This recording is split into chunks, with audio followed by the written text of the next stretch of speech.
Let's try something a little special today, shall we? In September of this year, the story A Lonely Place of Living will begin in Detective Comics, starting with issue 965. The story promises to bring us up to speed with what's been going on with Tim Drake and reveal who else is trapped with him in that mysterious prison he's in. Now, I'm sure whatever the actual story is going to wind up being, it's going to be pretty good. But I thought I would take this time to talk about who I think is locked in that prison with him and where I think that story should go. This video is sponsored by Gemmer. No, really, it's sponsored. Gemmer is a social media app where you can display your collection for all the world to see. Anything you happen to collect, be it comics, games, toys, shoes. People collect shoes. You can upload photos of your collection, tell the story behind it if there is one, and even connect with other collectors, either through clubs or good old-fashioned social networking. I'm on there. You can be my friend if you want. There's no pressure. You can even buy and sell items, whether you want to pare down your collection or add to it. Gemmer might be the app for you. So head on over to this link, I'll also put it in the description, and sign up for your free Gemmer account today. That's right, my friends. Completely free to join. Also, make sure to download the app for iOS or Android so you can add and browse items on the go. Honestly, that's the best way to use it. So once again, use this link to sign up for your free Gemmer account today.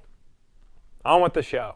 So a few disclosure things before we move on. I'm actually really behind on Detective Comics. I haven't read it since the first Rebirth story arc ended last year. However, I don't think that's going to be necessary. What I'm talking about today actually ties into what happens in the first story arc, so anything that came after that is really just ancillary material. Also, this isn't necessarily a full story pitch, just some ideas I think would be pretty cool. And remember, I have no idea what A Lonely Place of Living is actually going to be about. I'm just saying that if I were writing Detective Comics, this is how I would do it.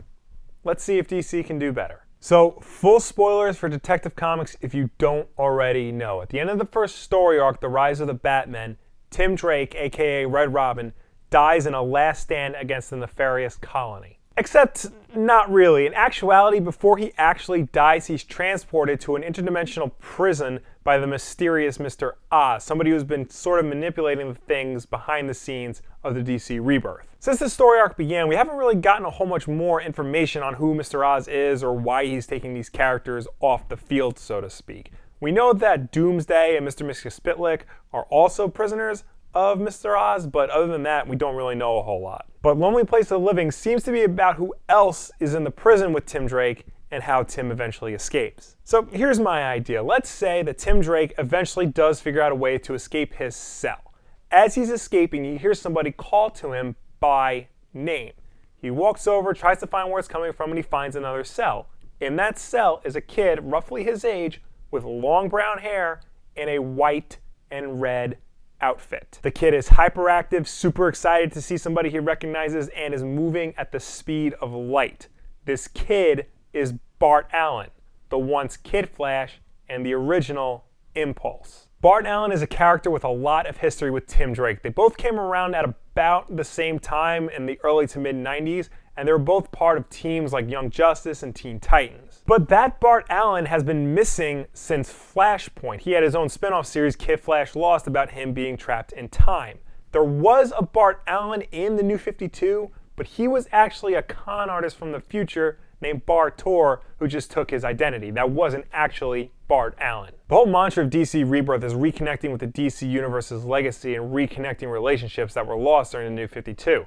Bart Allen fits that to a T. Much like Wally West, we can use this time to bring the character back and help him reconnect with old friends. And not only reconnect, but also help them remember all the years of their lives that were lost. And Bart does just that. He reconnects with Tim to help him remember some things he forgot, specifically the memories of Connor Kent and Cassandra Sandsmark, aka Superboy and Wonder Girl. Now, there was a Cassie Sandsmark Wonder Girl during the New 52 era, but she didn't really act like the original Cassie Sandsmark. This was almost really a completely different character with the same name. And I don't know what the hell happened with Superboy during the New 52. First he was a clone of Lois and Clark, then he was the future son of Lois and Clark. Turns out they were two different people, and yeah, that's just disaster. But getting back to my story, Bart knows that somewhere in this prison is Connor Kent, and before him and Tim can get back to Earth, they have to find Connor and help him escape as well. Because while Bart can act as a lightning rod for Tim and Connor, much like Wally West did for Barry Allen and the Titans,